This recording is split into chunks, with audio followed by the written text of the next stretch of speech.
Bend the knee! Valamogolas, everybody. This is Don Willie back again for another edition of Game of Thrones Season 6. Will it happen in the books? And today I'm going to be discussing episode number 8, No One.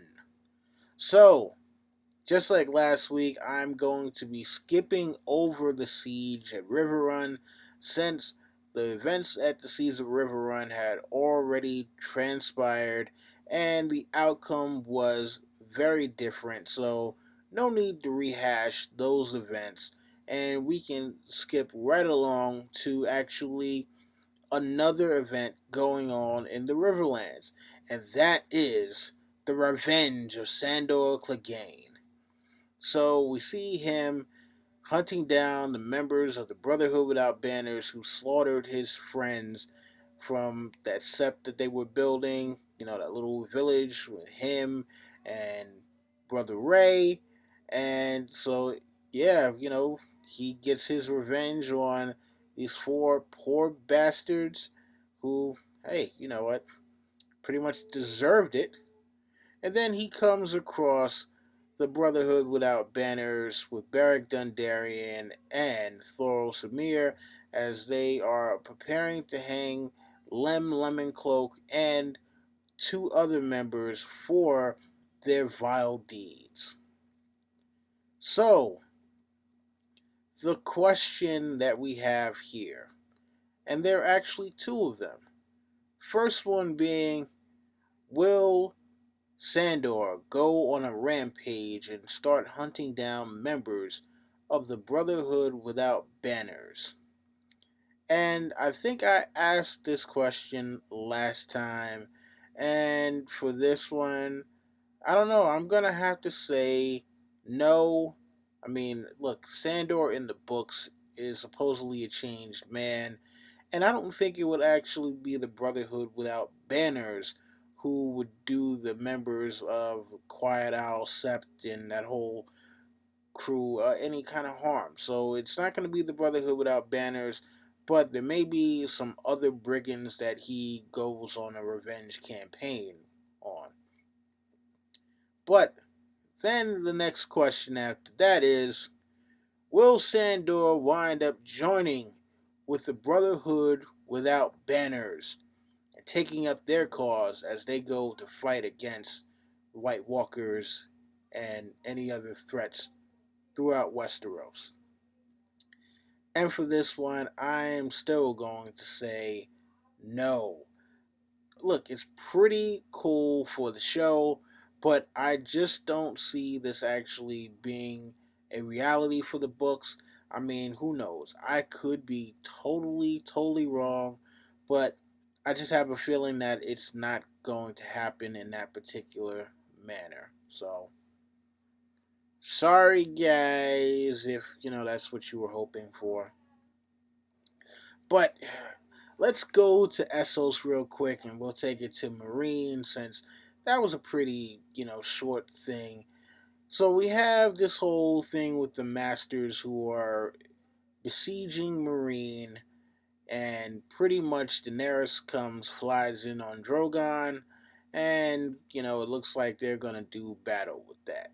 So, really briefly, will the Masters of Astapor, Yunkai, and Volantis proceed to besiege Marine?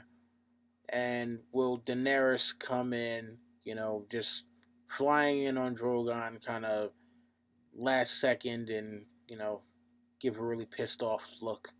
Uh, so for this one, I am going to say yes to both of them. Yeah, I think that we have pretty much seen that there is going to be a siege of Marine, and only Daenerys Targaryen with the Dothraki horde and also Drogon will be able to stop the slaughter. Only Dany. So, yeah. Alright, now, let's take it back to King's Landing. Oh boy, oh boy, oh boy. So, we have The Sparrows who are confronting Cersei in the Red Keep, they're like, look, the High Sparrow wants you to see him in the Great Sept of Baelor. And she's like, you know what? He can come see me here. They're like, look, this is not a negotiation. This is not a request. This is a command. You are coming with us, period, point blank. And the mountain is hearing none of it. And when one of the sparrows foolishly decides to attack the mountain, he pays for it with his life. So, later on, there is a royal proclamation made because Cersei has been counting on this trial by combat for the longest. And Tommen is like, yeah, sorry, Mom, that's just not gonna happen. No more trial by combat throughout the Seven Kingdoms whatsoever.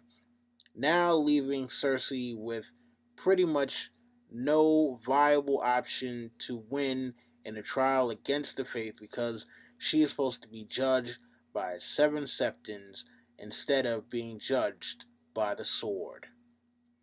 So, out of all of this, the question comes, will Tommen or possibly anyone else on the small council or even the faith, will anyone who is in a position of power to do so ban trial by combat?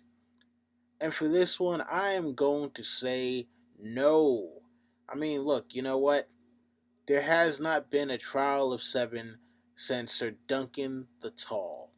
And man, it would be such a disappointment for there not to be some sort of trial by combat after all of this build-up. You know, now I do believe that at the end of it, Cersei is going to prevail in the trial by combat, and who knows? We might get some other reasoning for King's Landing to be burned down, but yeah, I don't see trial by combat being banned. The High Septon in the books, High Sparrow, whatever you want to call the dude, is just not as uh, kind of sadistic, and he's not playing the same kind of mental game that he is in the show, or at least it doesn't appear that way. He actually seems to be really about what he's talking about, but in the show you see he's a lot more cunning and conniving. But then again, we don't get as much of him in the books as we do in the show. In the show, we get a lot more of him because he interacts with a lot more people. In the books, we only get his interactions with Cersei, really. So, there it's a skewed point of view. But yeah, trial by combat. We're getting it. We're getting it. So that brings me to the last thing that we need to talk about for this particular one, and that is Arya in Bravos. So we learned that yes, it was truly Arya. She goes to Lady Crane to be patched up. Lady Crane offers her a chance to go and be an actor with her Mumber's troop.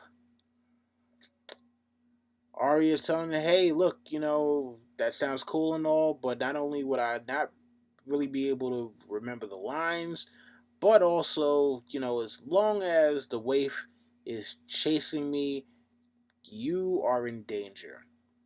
And Arya was right. The many-faced god has got a name, and the many-faced god must get that name off of their list. And the many-faced god now has another name, and that name is Arya of House Stark. So we see the waif chasing Arya, doing her best T-1000 impersonation, and we see Arya performing superhuman feats of dexterity and invulnerability. And this all boils down to Arya and the waif having their final showdown, with Arya apparently using her water dancing skills to defeat the waif once and for all and add her face to the hall. And at the end of it, Jaqen, who is the waif, who is the kindly man, who is whoever the fuck he is, who is also no one, tells Arya, hey, you have completed all of your shit. You are finally no one. And she's like, nope, bitch, I'm Arya. You can't take that away from me. I'm Arya from House Stark of Winterfell. And motherfucker, I'm going home. And he just basically gives it a nod, like, yep, this is what I wanted all along. So, congratulations to you. A girl will finally go home.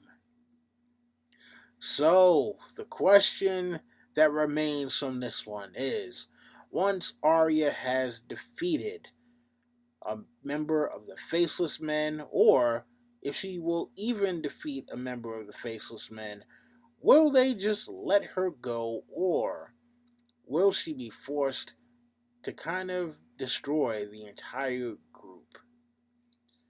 So, when it comes to Arya being just let go by the Faceless Man, I'm going to say no.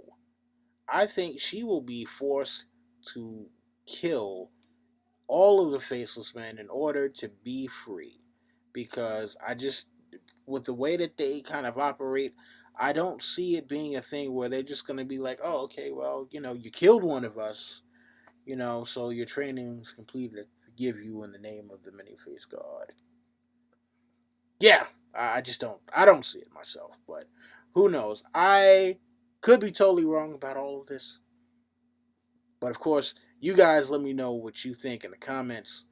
Am I totally off base here? Do you think I got it right? Will this come up in the winds of winter, or, is this all just some 25 feet worth of tinfoil? Oh, and you know how I love tinfoil. So, you already know the deal with the rest. Rate, comment, subscribe, share, tell your friends, come back for more. That's been my time, and this is Don Willie saying, Valadohiris.